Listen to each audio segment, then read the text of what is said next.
Shalom, Ya, apa kabar Ibu? luar biasa. Ya, puji Tuhan. Ya, suara saya jelas Ibu? Jelas, Pak. Ya, baik. Terima kasih Ibu Filda sudah hadir dan kesaksian Ibu akan bermanfaat bagi banyak orang karena bagaimana Ibu bisa berjumpa Tuhan, bagaimana Ibu mengalami kasih Tuhan dan itu Ibu bisa ceritakan kepada kita semua karena Ibu dari latar belakang iman yang berbeda ya. Dan ini perlu untuk Ibu bagikan supaya bagi orang yang sudah percaya kepada Tuhan Yesus bisa dikuatkan. Dan bagi orang yang belum mengenal Tuhan Yesus, biarlah lewat penjelasan Ibu, lewat kesaksian Ibu, bisa tercerahkan, bisa tersadarkan. Ya, karena memang penting sekali untuk mengenal siapa Tuhan Yesus itu. Karena banyak sekali orang yang membenci Tuhan Yesus. Banyak sekali orang yang anti kepada Tuhan Yesus. Banyak orang yang menghina. Tapi kita berdoa supaya tayangan-tayangan ini bisa merubah manusia di dalam pemikirannya yang memandang rendah terhadap Tuhan yang baik, Tuhan yang benar yang mengasihi manusia. Oke, Ibu Filda, waktu dan tempat saya serahkan kepada Ibu. Ibu bisa bersaksi tentunya dimulai dari latar belakang dulu. Bagaimana latar belakang Ibu dulu, latar belakang keluarga, latar belakang pendidikan dan latar belakang agama seperti apa Ibu dulu sebelum mengenal Tuhan. Silakan Ibu Filda.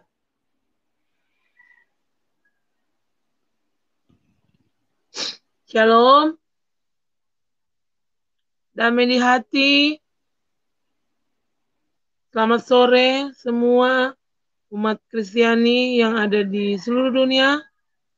Terima kasih sudah memberikan waktu saya untuk memberikan kesaksian saya bagaimana cara saya dari Muslim dan memeluk agama Kristen. Perkenalkan, nama saya Filda Adonia. Saya ibu rumah tangga biasa.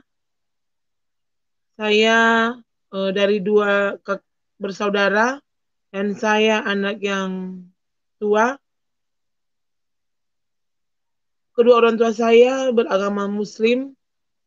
Ibu saya dari suku Makassar. Bapak saya dari Manado.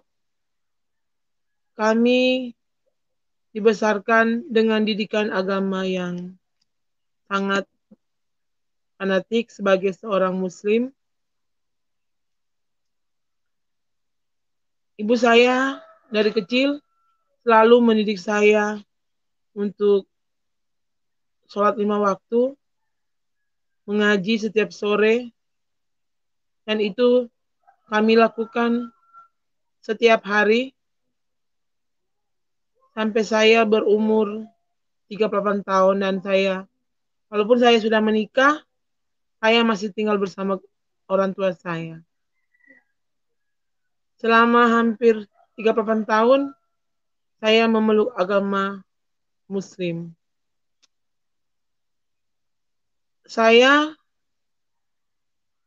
Pendidikan terakhir saya hanya tamatan sekolah menengah kejuruan. Orang tua saya adalah keluarga-keluarga yang fanatik di dalam agama kami, waktu itu agama Muslim. Tidak ada dalam satu hari pun kami tidak sholat 5 waktu. Karena ibu saya sangat disiplin dalam hal sholat 5 waktu, dalam hal mengaji. Dan pada tahun 2018, saya mengenal Tuhan Yesus. Waktu itu saya menjadi seorang janda dengan 2 orang anak. Saya mengalami 2 kali pernikahan yang gagal. Jadi selama hampir 8 tahun saya menjanda. Dan pada 2018, saya dipertemukan dengan seorang lelaki yang sekarang menjadi suami saya, dan dia seorang yang memeluk agama Kristen.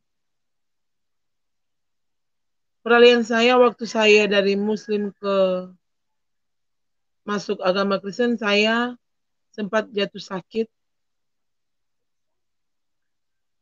Saya dirawat di rumah sakit dengan penyakit asam lambung yang sudah sangat parah, karena saya terlalu banyak masalah yang saya hadapi dalam kehidupan saya sehari-hari.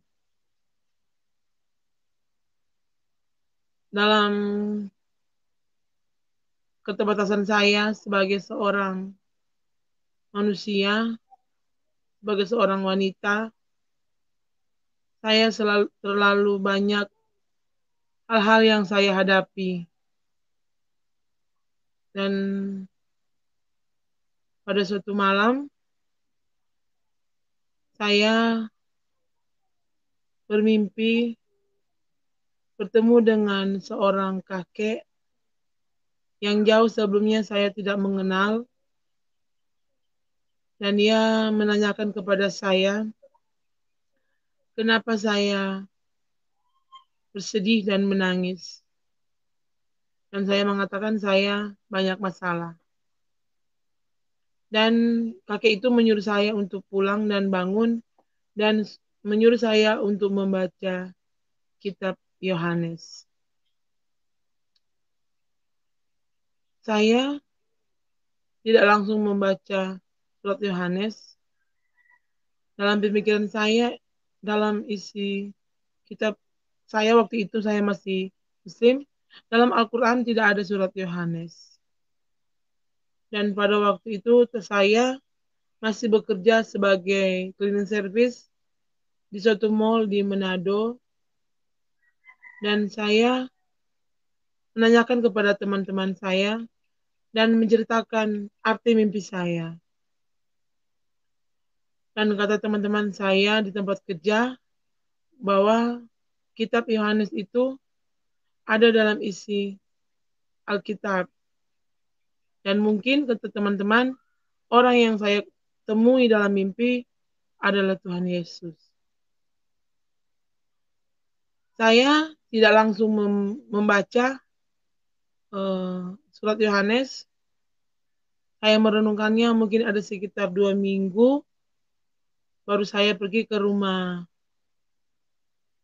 teman saya, pacar saya, yang sekarang sudah menjadi suami saya. Saya menanyakan kepada dia bahwa saya ingin membaca surat Yohanes. Dan saya membacanya cuman sampai pada pasal yang ke-13, yang ayatnya yang ke-16. Firman Tuhan berkata, saya akan membacanya. Karena begitu besar kasih Allah akan dunia ini, sehingga ia telah mengaruniakan anaknya yang tunggal, supaya setiap orang yang percaya kepadanya tidak binasa, melainkan beroleh hidup yang kekal.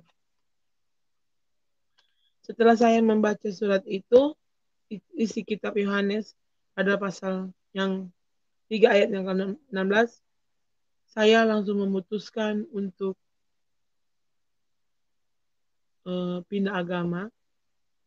Dan saya melewati beberapa proses yang panjang, karena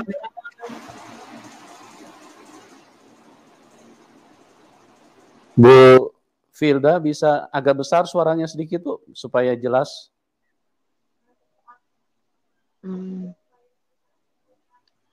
Saya mengalami beberapa proses yang panjang. Di waktu saya masuk untuk pindah agama dari Muslim ke Nasrani, banyak tantangan yang saya hadapi, banyak rintangan yang harus hadapi, karena ada penolakan-penolakan dari pihak keluarga saya, terutama orang tua saya, ibu kandung saya, anak-anak saya, bahkan adik saya dan keluarga besar saya tidak merestui saya untuk pindah agama dari Muslim ke Nasrani. Tapi karena tekad saya begitu kuat, akhirnya saya memberanikan diri pada tanggal 20 Mei 2018, saya membaca surat pernyataan untuk pindah agama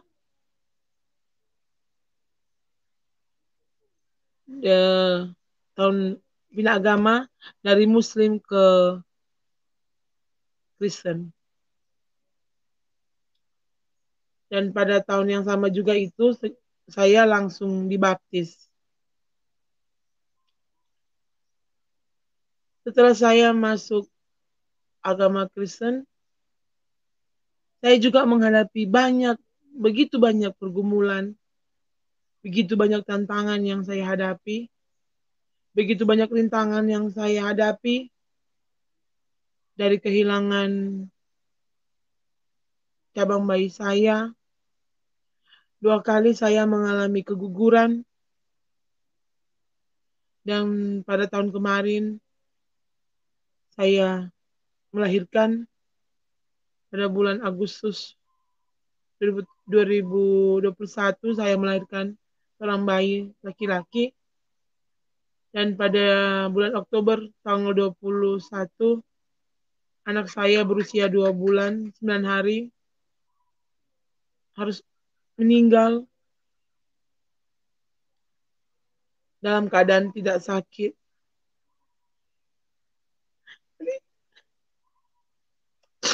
Dan itu membuat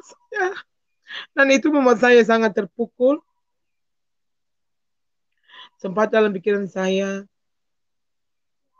sempat berpikir bahwa Tuhan Yesus melupakan saya. Tapi iman saya berkata bahwa rancangan Tuhan adalah rancangan yang terbaik. Tuhan Yesus tidak akan pernah memberikan rancangan kecelakaan bagi umatnya. Walaupun banyak tantangan yang harus saya hadapi, begitu banyak pergumulan yang saya hadapi, saya tetap percaya bahwa Tuhan Yesus tidak pernah meninggalkan saya. Dan mujizat-mujizat yang terjadi dalam kehidupan saya setelah saya memeluk agama Kristen, saya sering melakukan puasa. Padahal dokter melarang saya untuk puasa karena saya mempunyai penyakit asam lambung. Tapi puji Tuhan, asam lambung saya sampai sekarang tidak pernah kumat. Dan saya dengan doa-doa saya setiap hari, anak saya sudah bisa mengikuti agama saya dari Islam ke Kristen.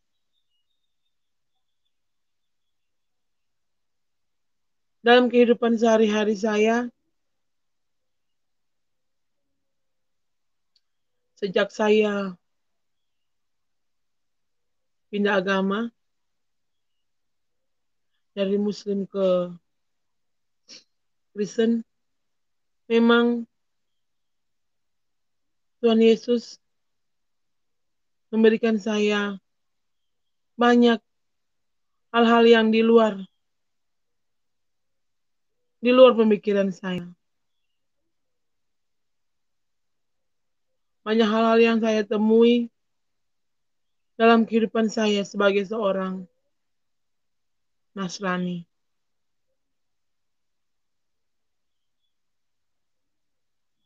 Saya percaya dan saya aminkan bahwa inilah hidup saya, tujuan hidup saya yang saya cari-cari selama ini, bahwa inilah yang saya temukan. Benar-benar saya temukan, saya mendapat damai, sukacita, iman setelah saya memeluk agama Kristen.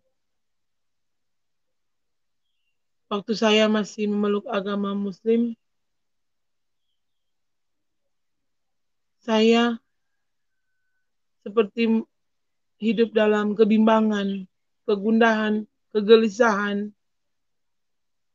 terombang-ambing dalam kehidupan yang kurang menentu. Tapi setelah saya memeluk agama Kristen, puji Tuhan, saya mendapat damai, sejahtera, sukacita iman, dan saya percaya bahwa Tuhan Yesus mengasihi saya. Tuhan Yesus mengasihi kita, umat manusia, karena Dia sudah rela mati di kayu salib untuk menebus dosa kita. Dan saya ucapkan terima kasih kepada orang-orang yang sudah mendukung saya selama ini. Terutama kepada suami saya yang selalu mendukung, menopang kehidupan saya sehari-hari.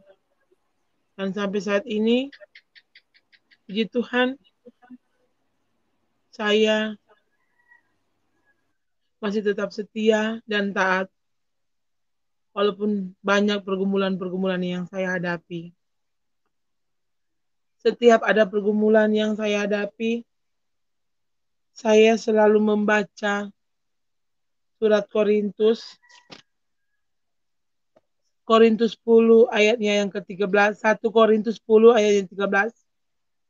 Firman Tuhan berkata, pencobaan-pencobaan yang kamu alami ialah pencobaan-pencobaan biasa yang tidak melebihi kekuatan manusia. Sebab Allah setia, dan karena itu Ia tidak akan membiarkan kamu dicobai melampaui kekuatanmu. Pada waktu kamu dicobai, Ia akan memberikan kepadamu jalan keluar, sehingga kamu dapat menanggungnya. Bapak Ibu yang diberkati Tuhan,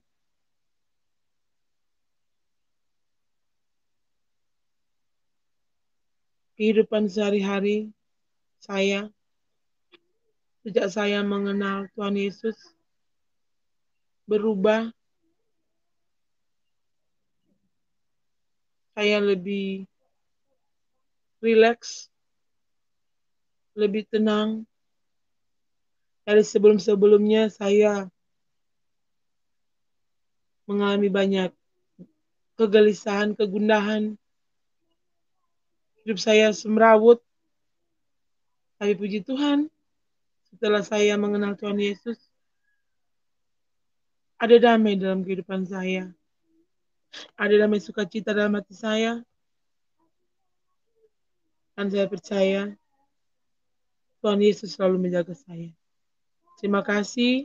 Shalom. Iya, puji Tuhan. Luar biasa. Bagaimana Ibu Filda dari tidak mengenal Tuhan bisa sampai mengenal Tuhan.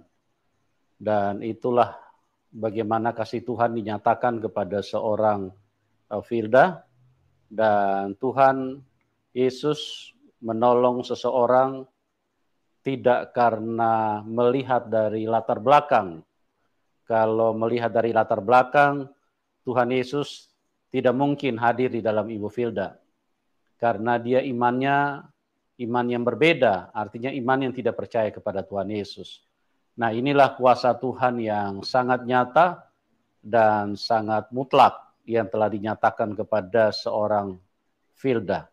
Nah, Ibu Filda, saya mau tanya ini sedikit tentang perjalanan iman Ibu. Jadi, Ibu masuk Kristen itu, ikut Tuhan Yesus itu berarti bukan karena suami ya? Bukan. Suami tidak mempengaruhi Ibu? Suami tidak sama sekali mengajak saya untuk memeluk agama Kristen. Ya, berarti itu lewat karya Tuhan, lewat cara Tuhan, di mana Tuhan, Ibu bermimpi pada waktu itu ya? Iya. Ya, oke. Suara saya bisa jelas Ibu Filda? Bisa Pak, bisa. Ya, suara Ibu Filda agak mengecil soalnya. Oke, baik. Jadi berarti Ibu pindah karena kuasa Tuhan Yesus dinyatakan dan Ibu disuruh baca kitab Yohanes. Iya, saya disuruh baca surat Yohanes dan saya tidak langsung membacanya Pak waktu itu. Kenapa tidak langsung membaca? Karena dalam Al-Quran tidak ada surat Yohanes. Oh, karena Ibu sama sekali tidak tahu tentang kekristenan ya? Tidak tahu Pak, saya tidak mengerti. Hmm. Jadi Ibu mengenal surat Yohanes itu pada waktu bertemu dengan orang Kristen. Iya, saya menanyakan teman saya di tempat kerja, itu surat Yohanes apa? Kata teman saya itu ada di Alkitab, katanya itu surat Yohanes. Hmm. Oke. Sebelum Ibu terima Tuhan Yesus, waktu masih di iman yang lama, pemahaman Ibu tentang Kristen itu seperti apa, Bu? Waktu saya masih Muslim, Ya. saya tidak punya pikiran apa-apa tentang Kristen. Saya berpikiran bahwa agama saya, agama Muslim adalah agama yang terbaik dari semua agama yang ada. Hmm. Dan saya tidak mempunyai pikiran sama sekali soal Kristen karena tidak pernah terpikirkan kalau saya bisa memeluk agama Kristen. Baik. Apa Ibu pernah dulu didoktrin bahwa Kristen itu kafir atau apa seperti itu? Enggak, Pak. Oh, enggak ya. Baik. Terus setelah Ibu membaca kitab Yohanes, itu apa yang terjadi kepada Ibu? Kenapa Ibu langsung memutuskan bahwa saya mau ikut Tuhan Yesus? Karena saya tertarik dengan isi pembacaan yang saya baca itu, Pak. Saya tertarik dengan bacaan yang di surat Yohanes. Oh, Ibu tertarik. Iya. Setelah Ibu menemukan Yohanes 3 ayat 16, apa yang Ibu rasakan pada waktu itu langsung memutuskan mau ikut Tuhan Yesus? Saya berkeringat dingin. Berkeringat dingin. Iya. Saya berkeringat Karena apa, dingin. Bu? Berkeringat dingin itu. Gimana kayak ada rasa apa? Sesak. Ah, Saya jadi gemeteran ada waktu ada sesuatu, gemetaran. ada rasa gemetar, rasa takut, rasa bagaimana, rasa tidak bisa diungkapkan dengan kata-kata rasa. Hmm. Jadi itulah yang menyebabkan Ibu mengambil keputusan bahwa saya mau ikut Tuhan Yesus. Iya, DP kata-kata Ya. itu bikin saya rasa kayak tercabik-cabik seluruh isi hati. DP kata-kata Iya. itu karena begitu besar kasih Allah akan dunia ini, sehingga ia telah mengaruniakan anaknya yang tunggal, supaya setiap orang yang percaya kepadanya tidak binasa, melainkan beroleh hidup yang kekal. Saya baca itu saya langsung menangis. Saya pikir, aduh apa ini berarti? Hmm. Ini saya, pokoknya saya, pokoknya bagaimana cara saya harus masuk Kristen, saya bilang sama suami saya. Iya, iya, iya. Luar biasa ya. Jadi bagaimana Tuhan Yesus menyatakan diri dan memang kalau kita membacanya hanya membaca sepintas itu biasa saja. Apalagi ada orang yang membaca Alkitab cuma mau cari-cari kesalahannya. Nah, orang-orang seperti ini tidak akan merasakan kuasa Tuhan, ya. Orang-orang seperti ini justru malah bisa menjadi alatnya setan karena mereka itu hanya mencari-cari kesalahannya Alkitab. Oleh sebab itu kita melihat bagaimana kuasa Tuhan di dalam kehidupan narasumber. Jadi begitu dia membaca bahwa Yohanes 3 ayat 16, karena begitu besar kasih Allah akan dunia ini, maka ia mengaruniakan anaknya yang tunggal supaya setiap orang yang percaya kepadanya tidak Tidak, binasa tapi beroleh hidup yang kekal. tidak. Nah, orang yang mengalami kuasa Tuhan pasti akan gemetar. Dan di sini kita membuktikan bahwa firman ya yang ditulis dalam Alkitab ini bukan hanya huruf-huruf, tetapi ini adalah firman yang berkuasa. Jadi firman yang terbukti kebenarannya. Jadi itulah sesuatu yang berbeda di dalam Tuhan Yesus, bagaimana kuasa Tuhan dinyatakan. Nah, Ibu Filda, ini kan kalau ikut Tuhan Yesus sudah bilang kan banyak tantangan ya, harus pikul salib. Nah, kira-kira komitmen apa yang Ibu bisa berikan kepada Tuhan? Karena kalau tantangannya besar, apakah Ibu akan meninggalkan Tuhan atau bagaimana, Bu? Kira-kira apa yang Ibu bisa bagikan? Dalam saya, selama saya memeluk Kristen, banyak pergumulan yang saya hadapi. Kalau saya banyak pergumulan yang saya hadapi, pertama saya harus kehilangan bayi saya, cabang bayi saya, waktu saya masih hamil 3 bulan, saya mengalami keguguran tahun 2019 dan tahun 2020. Saya juga mengalami keguguran pada usia kandungan 6 bulan. Dan pada kemarin, tahun 2021, saya kehilangan bayi saya berumur 2 bulan 9 hari dalam keadaan tidak sakit. Jadi, banyak pergumulan yang saya hadapi dalam soal ekonomi, karena sebelumnya saya bekerja dan hidup berkecukupan. Tapi setelah saya memutuskan berhenti bekerja, karena waktu tempat kerja saya yang pertama, saya hari Minggu masuk. Tapi setelah saya masuk Kristen, saya berhenti bekerja karena saya ingin masuk gereja tiap hari Minggu.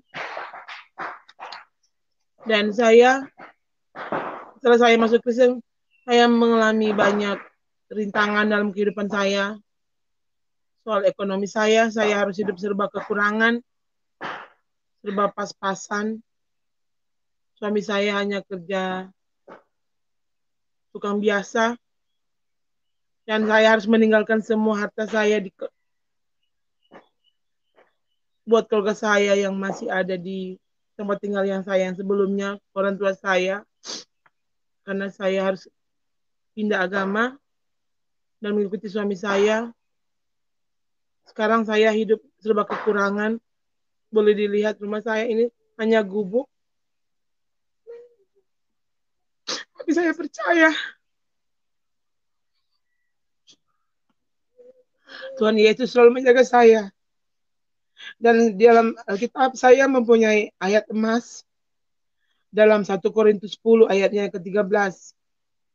Pencobaan-pencobaan yang kamu alami ialah pencobaan-pencobaan yang biasa, yang tidak melebihi kekuatan manusia.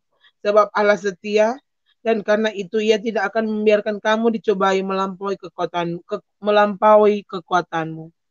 Pada waktu kamu dicobai, Ia akan memberikan kepadamu jalan keluar, sehingga kamu dapat menanggungnya. Jadi saya percaya, walaupun saya hidup kekurangan, pas-pasan, tapi Tuhan Yesus bersama saya. Tuhan Yesus selalu menjaga saya.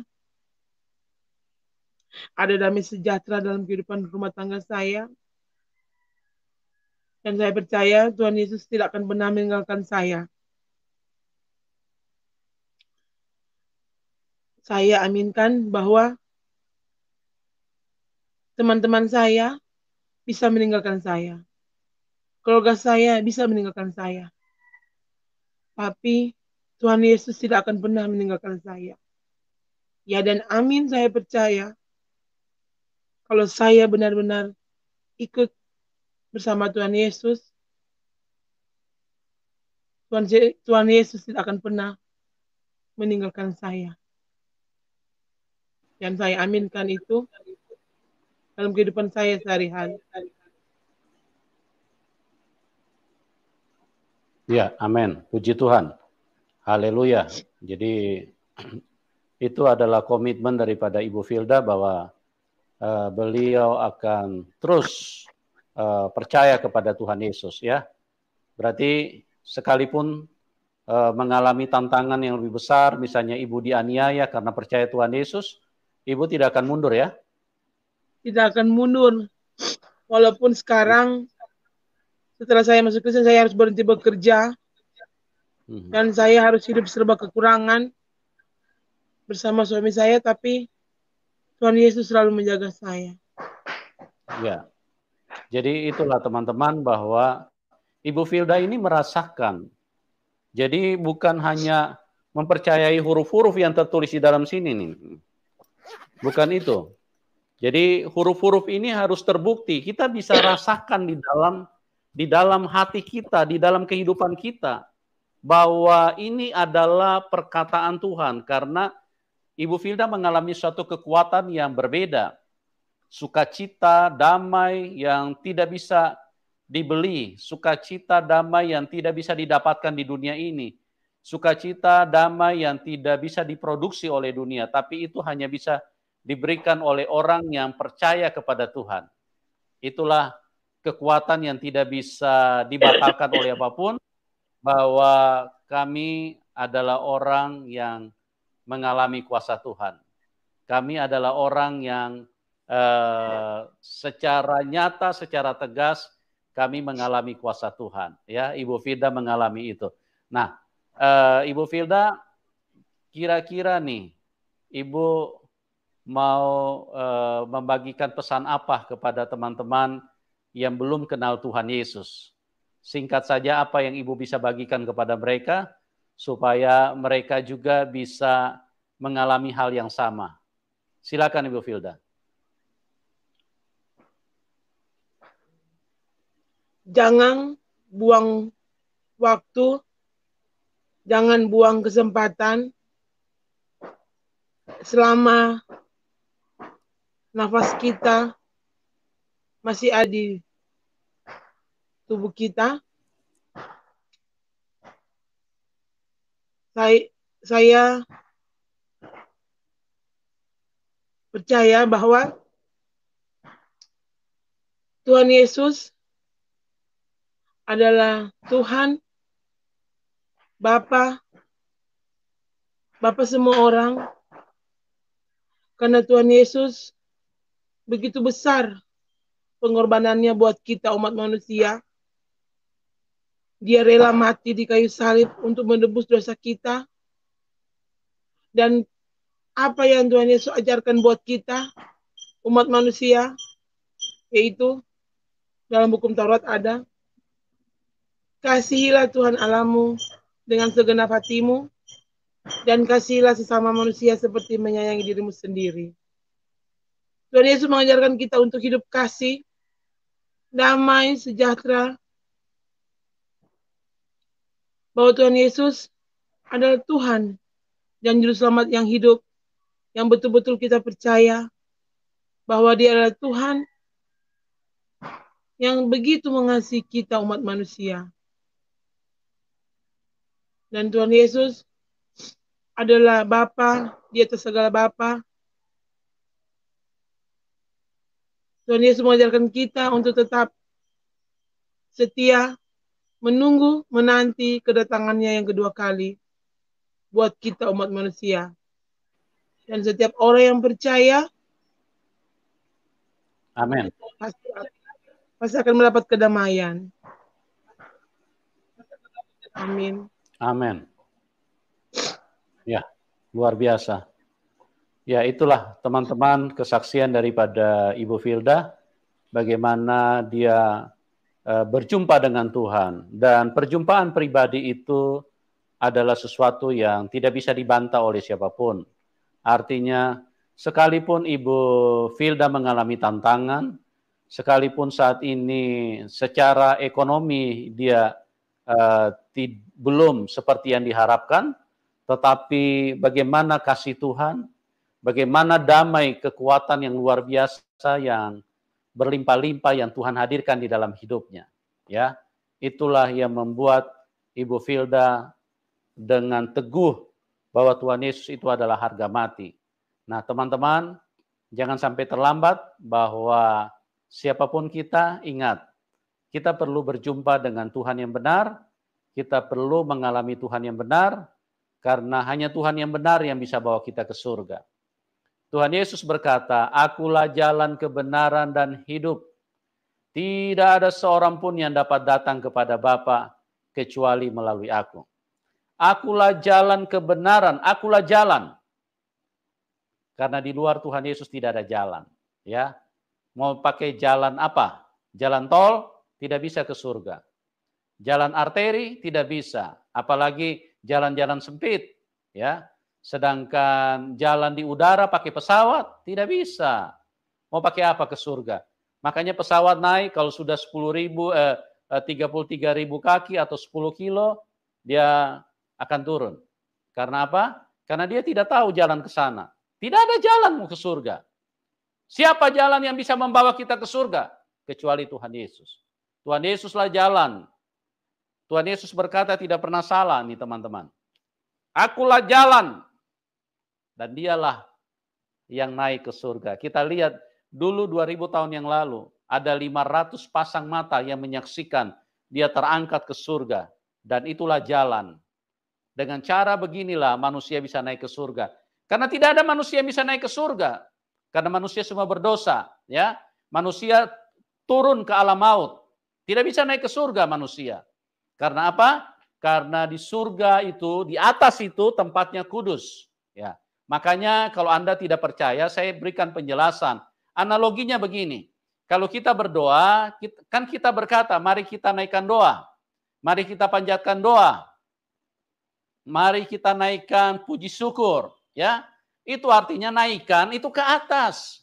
Tidak ada orang yang berkata, mari kita turunkan doa. Tidak ada.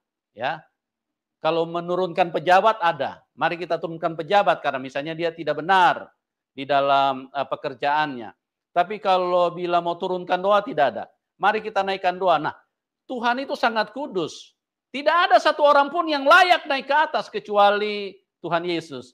Oleh sebab itu Tuhan Yesus berkata, "Akulah jalan." Ya, itu Yohanes 14 ayat 6. Dengarkan, hanya Tuhan Yesus jalan. Di luar Tuhan Yesus tidak ada jalan. Ya, mau pakai udara juga tidak bisa. Pesawat tidak bisa membawa kita ke surga. Karena pesawat kalau habis bahan bakar dia harus turun. Kalau dia tidak turun ditarik setan dan mati semua manusia yang ada di dalam situ. Itulah kebenaran. Ya, akulah jalan. Terus kemudian kebenaran. Di luar Tuhan tidak ada kebenaran. Kebenaran itu hanya satu. Kenapa dia kebenaran? Ya, karena dia benar makanya dia bisa naik ke surga, dia suci.